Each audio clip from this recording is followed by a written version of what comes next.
welcome back. Welcome to Pappy Can Do It YouTube channel. Has this ever happened to your walls? Do you have any spots like this in your drywall? Hey, you're going to want to stick around. You're going to want to like, share, and subscribe to this channel to see how Pappy's going to show you how to simply, easily, and very affordably, cost-effective, fix that hole. Stay tuned. Okay, tools you're going to need to patch this hole. To start with, you're going to need some basic tools. A straight edge, a tape measure, a pencil, and some sort of a keyhole saw, drywall saw, whatever you want to call it. And you're going to need just a scrap piece of drywall. So first things first,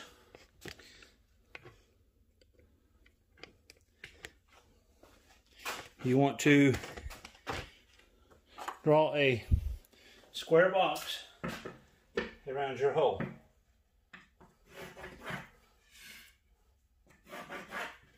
Okay, and you want to make sure that you catch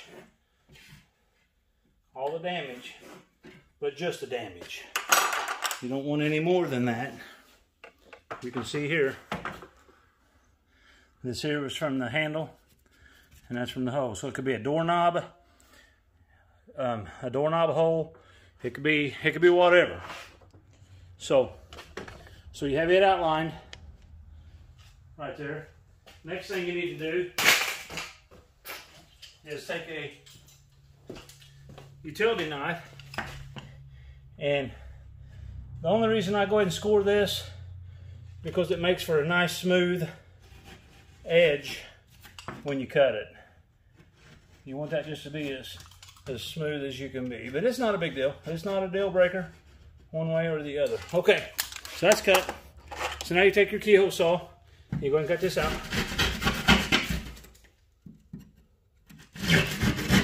This gets rid of all the damaged drywall. Now obviously this is just a piece of drywall in the house that I'm drywalling.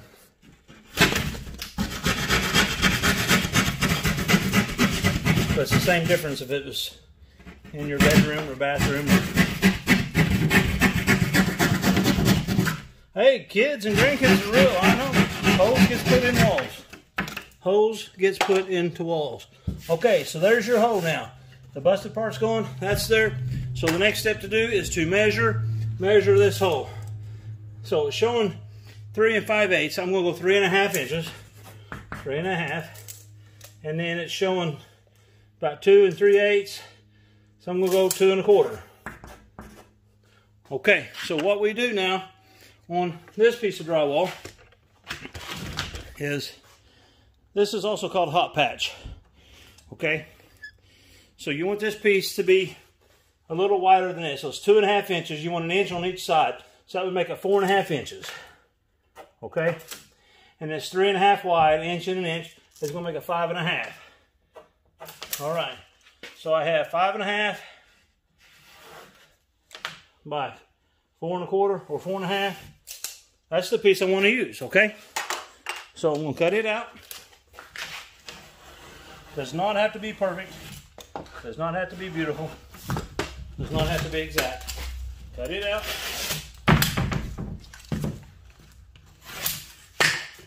All right, let's add a piece of paper. All right, you're like, well, that piece ain't gonna fit in there. No, it's not gonna fit in there, but here's what we gotta do. So on the back side of this, you're gonna mark. You're gonna come in about 1 1/8 on all sides. 1 1/8, 1 1/8. Now make sure this is the back side of your drywall, the brown side, okay? Not the finished side, but the brown side. All right, and take your straight edge, and you're gonna go ahead and draw a box on the inside of this, just like this, like this. Does not have to be perfect, does not have to be pretty. Just like this, very simple. Very simple, okay? Okay, can you see my box? Yeah, you can see the box.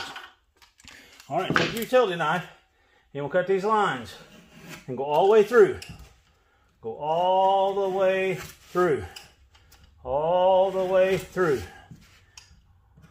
Hey, if you're finding this helpful or interesting, like, share, and subscribe to this, okay? So, maybe you can see it. I've scored every line on there all the way through. So now what we do is gently break this back, and peel these off. See how I peeled that off? Break this back and peel this off. Want to leave that white paper. See that? You catching what I'm throwing? Break that. Peel this back. Whoa, sorry about that. Break this off and peel this back. Got that? All right, now this should fit right in our hole. It's a little bit snug. So what we're going to do is to trim it a little bit more. Trim it a little bit more. Trim it a little bit more. Trim it a little bit more. Break it off. Peel them off. Peel them off. Break them off. Peel them off. Peel them off. All right, you don't want any drywall on this side. All right, now it should fit right in the hole, and it does. So our next step is going to be, we're going to put some drywall mud around this, and we're going to start the finishing process. Stay tuned. Okay guys, a good question that I get a lot is, how do I know which drywall mud to use? There's basically 3 kinds of drywall mud out on the market, not counting the quick set stuff and things like that. There's some specialty stuff. For the most part, you're going to see these 3 right here. I'm on a job right now, and these are the 3 that I'm going to be using on the job. So, on the left here, we have the light mud, lightweight joint compound. I think you can see that okay. What that is a mud that is, it has hardly any water in it. It don't shrink. It's a light mud. It's easy to sand. But the main thing is about that one, there's no shrinkage. So when you place it on your heavy joints, it dries nicely and there's no shrinkage. This all-purpose right here, now it's an all-purpose, just like it says. It's a hard mud. It has a ton of glue in it. It dries hard. It's harder to sand. It's easy to work with. That's the one that we tape with. That's the one that we texture with. That's the mud that we do a lot of things with. If you're ever in doubt what mud to use, just get the all-purpose mud. All-purpose mud works for any application, for any coat. It don't necessarily matter. It does have some shrinkage, but it's a good mud. Then the topping mud. The topping mud's here. Again, it has less glue in it. It's really white. It's a softer mud. It's easy to sand. It's easy to finish. It's just a good mud. But for our application today on patching this hole in the door, we're going to use the all-purpose mud. Okay, we're back. So what's important, as I mentioned earlier, on this flap out here, it's important that there's no drywall. So we want to clean this up a little bit here, because we want it to be as smooth and flat as we can possibly have it to be. So, all right, so it's pretty good. Make sure the fitment's good again. Okay, so the first thing we're going to do, we're going to take some all-purpose mud. I just have a 4-inch trowel. I'm going to put some all-purpose mud around this hole. Not real thick. It might be an 1/8 inch thick when I get done here. There we go. Just about an 1/8 inch thick or so.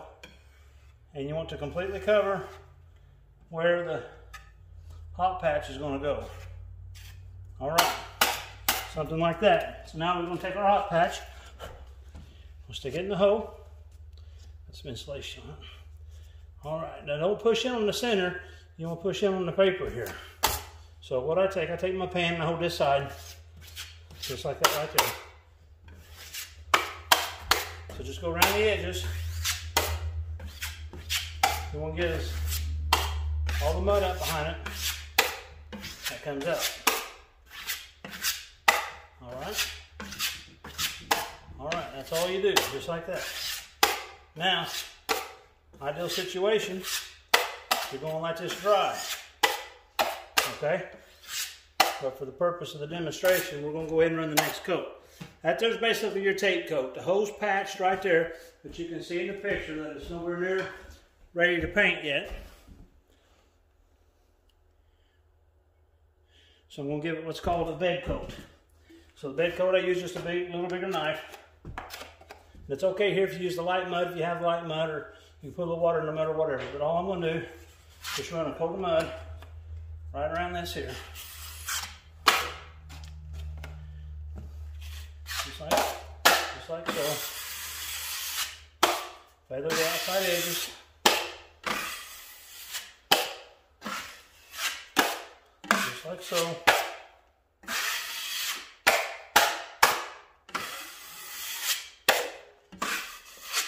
Alrighty. I don't know if the camera's doing this any justice or not, but you can see possibly that there's no seams, there's no cracks, there's no edges, there's nothing there.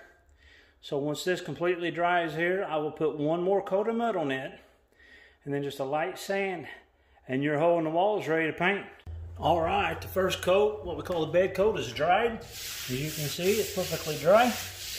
So the next process would be just get a no cheap sanding sponge and just knock off the edges. We're not sanding anything down. We're just knocking off the edges, really simple. And then we're going to get ready to give it our next coat, which is called the bed coat. Hold on. Bed coat's a lot like the tape coat. We're going to put just about a 1/4 inch of mud on that, and then we're going to start smoothing it out some. So, not a big deal. Nothing to get excited about. So, you can see right there, it's just a beautiful thing. All right, so have it pretty well smoothed out now. So all I want to do now is just make it run through here and try to feather it out the best I can. All right, as you can see, that's just a bed coat. Everything's covered, everything's smooth, everything's just perfect. So we'll let that dry, and then we'll show you the final coat. Hold tight. Okay, you can probably see here that the mud's all done. That's all the coats I'm going to give it, and I'm going to give it a little quick sand coat. So all you do, again, that sanding sponge, cheap sanding sponge, just very lightly, just go over it. There's going to be just a few little bumps, a few little seams. That's it. The very edges, pay a little bit more attention on the very edges because you want it to be feathered out. You don't want to be able to see an edge there. And then it's ready to paint. That is a done thing. And that went from a hole to a patch. And I'm going to show you the back of this, where you can see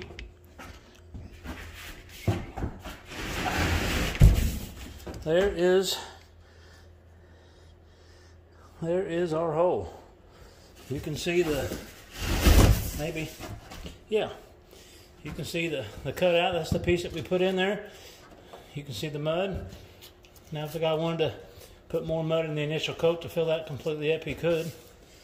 But for the most part, that is how you do a hot patch. A hot patch. Easy breezy. Easy breezy, right on? Alright, thanks a lot for watching. Be sure and like, share, and subscribe to this channel. And God bless. Everybody have an awesome day. Enjoy the day. Thank you.